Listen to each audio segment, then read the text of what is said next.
Hello everyone, मेरा नाम है आरती। Welcome back. दोस्तों, प्रेगनेंसी के दौरान कई सारी ऐसी चीजें होती हैं जो हमें ध्यान रखनी बहुत जरूरी होती है।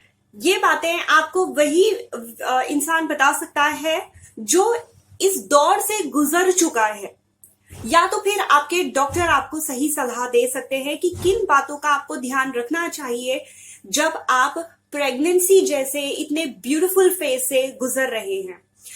बहुत सारी ऐसी बातें हैं, लेकिन मैं आप लोगों से आज 5 ऐसी चीजें जरूर डिस्कस करना चाहूंगी जो आपको ओवरऑल प्रेगनेंसी में ध्यान रखना है और उसको फॉलो करते रहना है। आपने भी इन बातों को सुना होगा, बट हो सकता है आपको इन 5 चीज में से कुछ नया चीज जरूर जानने को मिले। जैसे मैंने कहा, मेरे पास बहुत सारे चीजें हैं जो मैं आप लोग के साथ शेयर करना चाहती हूं, लेकिन मैं वो सारे पॉइंट्स आपको गिना दूं और अगर मान लीजिए आप उनमें से कुछ चीजें सुनते हैं, फॉलो करते हैं, लेकिन बाकी सब चीजें आप भूल जा रहे हैं, या फिर अगर आप नहीं फॉलो कर रहे, तब उसका बताना वेस्ट हो जाएगा।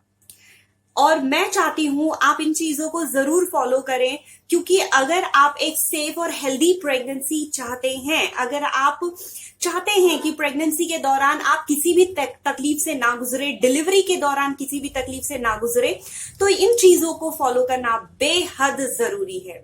तो आइए अब हम बात करते हैं 1 बाय 1 उन टॉपिक्स के बारे में जो आपको प्रेगनेंसी के दौरान याद रखना है।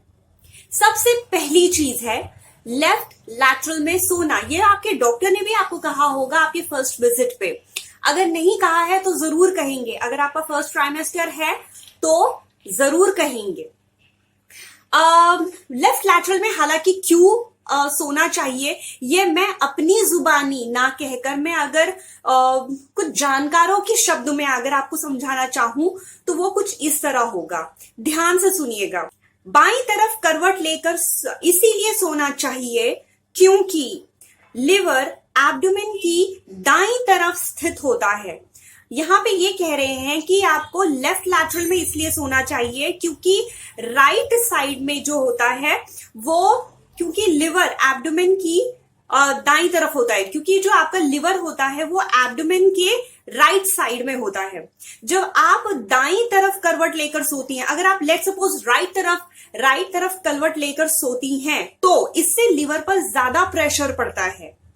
बाईं तरफ करवट लेकर सोने से इस प्रेशर से लिवर को बचाया जा सकता है। अगर आप लेफ्ट सोते हैं तो आप लिवर पर ये एक्स्ट्रा प्रेशर पड़ने से बचा सकते हैं। बेबी की हेल्थ और नॉर्मल ग्रोथ, ध्यान दीजिए, बेबी की हेल्थ और नॉर्मल ग्रोथ के लिए जरूरी है कि आपका लिवर सही और नॉर्मल तरीके से फंक्शन करे और उसे पर्याप्त स्पेस मिले, एम्पल स्पेस मिले, ज्यादा से ज्यादा जगह मिले।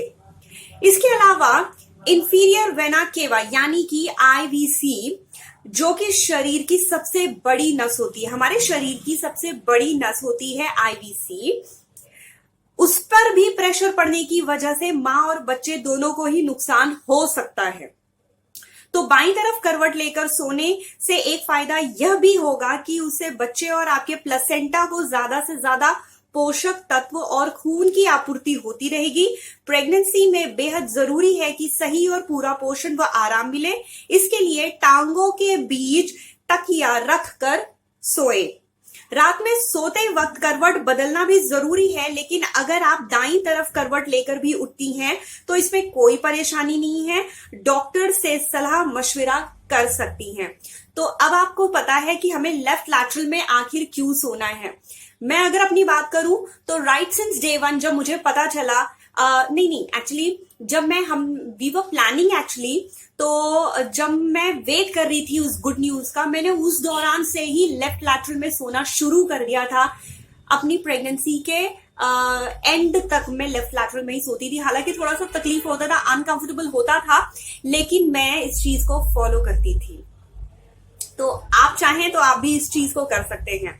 अब आगे बढ़ते हैं हम नेक्स्ट। ये देखिए, ये जो है मैंने अपने फोन में नोट्स में याद कर करके, काफी दिनों से याद कर करके मैंने वो पॉइंट्स लिखे कि क्या क्या मुझे आप लोगों के साथ डिस्कस करना है। तो जैसे मैंने कहा, मैं आज 5 पॉइंट्स आप लोगों को बताऊंगी, और ये सेकंड पॉइंट है कि बेस्ट डॉक्टर के चक्कर में ना रहें, अनुभवी डॉक्टर की पहचान जो है वो करें। अब इसका मतलब क्या है? देखिए, इसका मतलब ये है कि मैं अपनी प्रेगनेंसी के दौरान की सबसे पहले बात करूंगी इसमें। मैं जब मुझे इस बात का पता चला दैट आई एम प्रेग्नेंट, सो सबसे पहला काम हम ये करते हैं, हम डॉक्टर के पास जाते हैं ताकि नेसेसरी टेस्ट हो सके और हमें जो जरूरी मेडिसिन है like folic acid, calcium, iron जो है वो डॉक्टर से मिले। हम अपने आप से नहीं लेते ये दवाइयों को।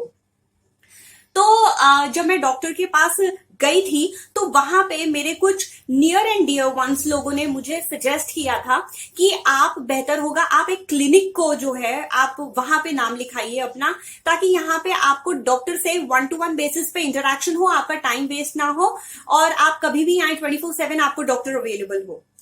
तो एक चीज जो मैंने बहुत अच्छी की कि वो चीज मैंने समझा, लेकिन मैंने ये बात एक्सपीरियंस कर लिया था अपने डीडी के दौरान कि ये चीज वर्क नहीं करती।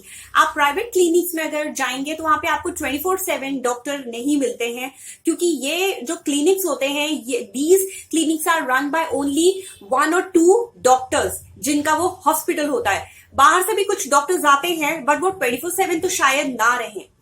और जो डॉक्टर आपको देख रहा है या देख रही है, जरूरी नहीं है कि आपकी इमरजेंसी सिचुएशन पे वो डॉक्टर अवेलेबल हो और वो डॉक्टर आपके बुलावने पर आ जाए, ये भी पॉसिबल नहीं है। मेरी दीदी के केस में ऐसा होता था कि उसे जब इमरजेंसी होती थी उसके डॉक्टर होते थे हमेशा अब्रॉड में, तो उसके कई सारे मिसकैरेजेस भी इस वजह से हो गए थे। तो ये चीज का अनुभव था मुझे, इसलिए मैंने अपना नाम जो है वो एक प्राइवेट हॉस्पिटल में लिखवाया, जहां पे मुझे पता था मैं कभी भी जाऊं और मुझे वहां पे डॉक्टर्स मिलेंगे। दूसरी बात इसी पॉइंट में ऐड होती है, मुझे कई सारे लोगों ने ये सजेस्ट किया कि वो पर्टिकुलर हॉस्पिटल जिसमें मैंने अपना नाम लिखवाया है, वहां पर जो सबसे टॉप गायनेक है आप उसी को दिखवाना, क्योंकि हमने उन्हीं को दिखवाया था and she is really very good. तो मैंने ये चीज सोची कि वो जो डॉक्टर है, अगर वो सबसे अच्छे डॉक्टर हैं तो उनके पास रिस्पॉन्सिबिलिटी भी उतनी होगी। दूसरी बात, उनके पास असिस्टेंट डॉक्टर्स भी बहुत सारे होंगे जिनको उन्हें ट्रेन करने की रिस्पॉन्सिबिलिटी दी गई होगी। तो अगर लेट सपोज मैं उनके पास जाती हूं तो जरूरी नहीं है कि वही बेस्ट डॉक्टर मुझे ट्रीट करें, हो सकता है कि उनके असिस्टेंट डॉक्टर्स मुझे ट्रीट करें। तो यही सोचकर मैंने सबसे बेस्ट डॉक्टर को ना चुनकर उनके जस्ट नीचे जो आती हैं डॉक्टर, वो भी एमडी थी, और मैंने उनको चूज किया। एंड ट्रस्ट मी, मेरा पूरा प्रेगनेंसी का जो एक्सपीरियंस था दैट वाज वंडरफुल। और जो चीजें मैंने आपको प्रॉब्लम्स अभी बताई कि ऐसा होता है, ऐसा हो सकता है, ये मुझे मेरी प्रेगनेंसी के दौरान कभी इससे सुनने को मिला, कभी उससे सुनने को मिला। तो मैं जरूर चाहूंगी कि आप भी जब कोई डॉक्टर या कोई हॉस्पिटल चुन रहे हैं तो इन बातों को ध्यान रख के जरूर सिलेक्ट करिएगा। चलिए आगे बढ़ते हैं तीसरे पॉइंट की ओर। ढेर सारा पानी पिए, ये तो आपको डॉक्टर्स ने भी कहा होगा, ये आपके घर की सारी महिलाएं भी कहती हैं, आपके हस्बैंड भी कहते हैं, सब पानी लेकर हर जगह पे पहुंच जाते हैं। बाकी ये बात सही है, बहुत जरूरी है। अब ये क्यों जरूरी है ये मैं अपने शब्दों में ना कहकर मैं आप लोगों को चाहूंगी एक्सपर्ट्स की बात सुने। वेल, शरीर में कई बार सूजन होता है ना, वो पानी की कमी की वजह से भी होता है, लेकिन सारे सूजन पानी की कमी की वजह से, मतलब डिहाइड्रेशन की वजह से हो, ये जरूरी नहीं है। लेकिन एक कारण ये भी है कि सूजन पानी की कमी की वजह से भी हो रहा है। शरीर में पानी की कमी सूजन को बढ़ाता है, जिससे आपकी समस्या गंभीर रूप ले सकती है। इसीलिए प्रेगनेंसी में पर्याप्त मात्रा में पानी पीना बहुत जरूरी है। इससे शरीर में एनर्जी बनी रहती है और प्रेगनेंसी में होने वाली थकान भी दूर होती है।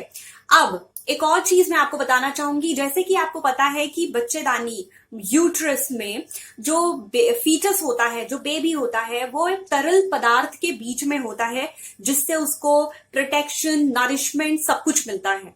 वो तरल पदार्थ कहलाता है एमनोटिक फ्लूइड। और जो हम पानी पीते हैं वो भी कंट्रीब्यूट करता है एमनोटिक फ्लूइड को बढ़ाने में, पूरी तरह नहीं, लेकिन उसका एक हिस्सा जरूर बढ़ाता है। मैं अगर आपको अपनी बात बताऊं तो आप शायद चौंक जाएं। इनफैक्ट मुझे भी अचंभा होता है कि मैं अपनी प्रेगनेंसी के दौरान 7 लीटर्स पानी पीती थी और बड़े आसानी से पी लेती थी। आज की तारीख में 7 गिलास पानी पीना मेरे लिए थोड़ा सा भारी पड़ता है, बिकॉज भाग दौड़ हो जाते हैं। लेकिन उस दौरान पूरी जिम्मेदारी से पानी मैं पीती थी। हाँ, एक और चीज है, पानी इस दौरान कैसे पीना चाहिए वो उसके लिए मैं एक अलग वीडियो बनाऊंगी, लेकिन आप इस बात का ध्यान रखिएगा कि पानी आपको ज्यादा से ज्यादा पीना है। अब कितना पानी पीना है, देखिए मैंने डॉक्टर से भी पूछा, मैंने गूगल भी किया। इसमें यह बताया तकरीबन 2.5 लीटर पानी आप कम से कम गिरी से गिरी हालत में आप पीजिए, एनी हाउ आप पीजिए 2.5 लीटर पानी। ब्रेस्ट फीडिंग मदर्स को और ज्यादा पानी की जरूरत पड़ती है, तो 2.5 लीटर कम से कम पानी पीजिए। उससे ज्यादा अगर पानी पी सकते हैं, मैं अपना पर्सनल एक्सपीरियंस बताऊं, आप जितना ज्यादा पी सकते हैं 4 लीटर 5 लीटर जरूर पीजिए। क्योंकि अगर एमनॉटिक फ्लूइड कम हो गया ना तो समय से पहले ऑपरेशन करना पड़ सकता है, क्योंकि वो एमनॉटिक फ्लूइड वाला जो सैक है ना, वो जो बच्चादानी वो सिकुड़ जाता है और उससे बच्चे का जो ऑर्गन्स है ना वो चिपकने की नौबत आ जाती है। तो नरिशमेंट नहीं मिल पाता है बच्चे को और प्रॉपर ग्रोथ नहीं हो पाती है। तो इसके लिए फिर क्या करेंगे डॉक्टर्स, वो ऑपरेशन कर देते हैं।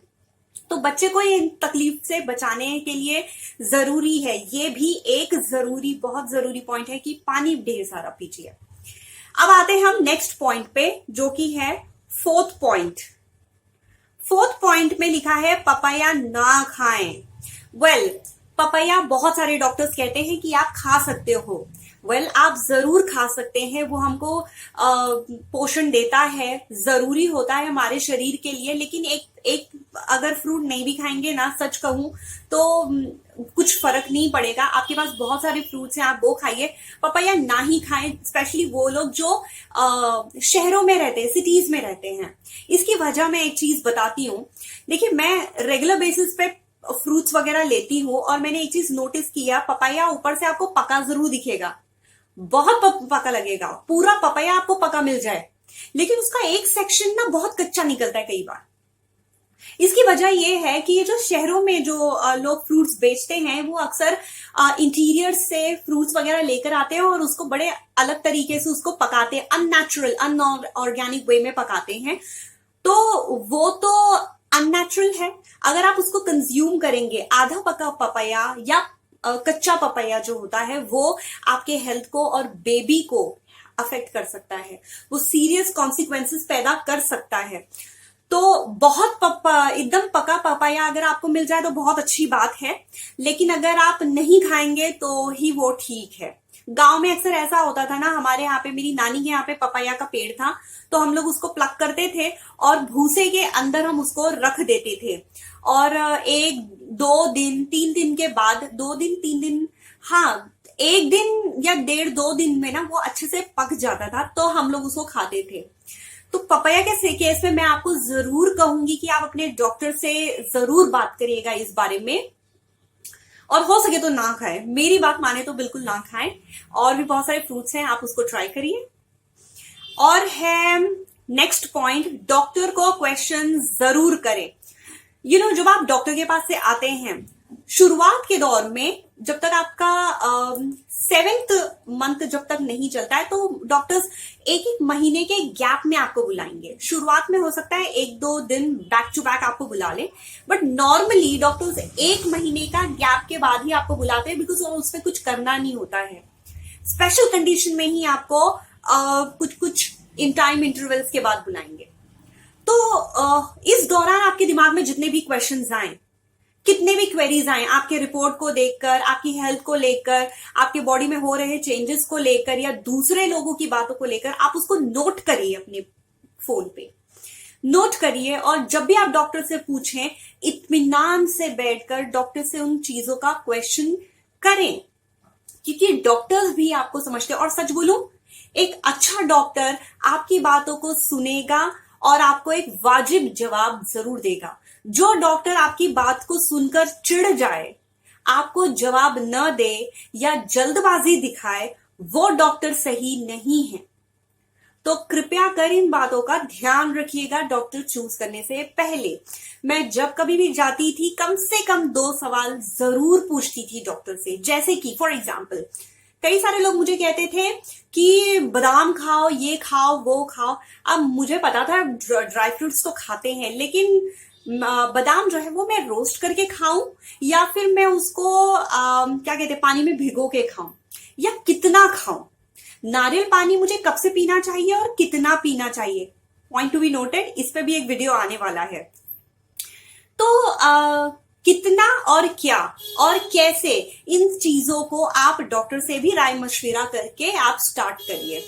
और याद रखिए डॉक्टर्स बिल्कुल नहीं चिढ़ेंगे। तो पहली चीज, लेफ्ट लैटरल में सोएं। दूसरी बात, बेस्ट डॉक्टर बेस्ट हॉस्पिटल जरूर चुने राइट सिंस स्टार्टिंग, नहीं तो भागा दौड़ी बहुत हो जाएगी।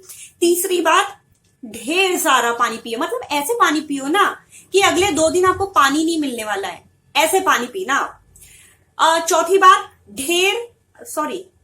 चौथी बात, पपाया ना खाएं। ये मैं आपको कह रही हूं, पपाया मत खाना। और फिफ्थ, डॉक्टर को क्वेश्चन जरूर करें, कम से कम हर विजिट पे 2 क्वेश्चन जरूर करें। आप एक काम करो, हस्बैंड को भी साथ में लेके जाना, 2 क्वेश्चन आप कर लेना, 2 क्वेश्चन आपके हस्बैंड कर लेंगे। और ऐसे ही हंसते मुस्कुराते रहिएगा। और नेक्स्ट टाइम जब भी मेरा वीडियो आए ना, एक पानी का बॉटल साथ में लेकर रखना, ओके? पानी पीते पीते मेरा वीडियो देखना। तो उम्मीद करती हूं आपको ये वीडियो पसंद आया होगा। अगर हाँ तो सब्सक्राइब करो, लाइक करो, शेयर करो। और मिलती हूं मैं आपको नेक्स्ट वीडियो में। अपना ख्याल रखिएगा। बाय।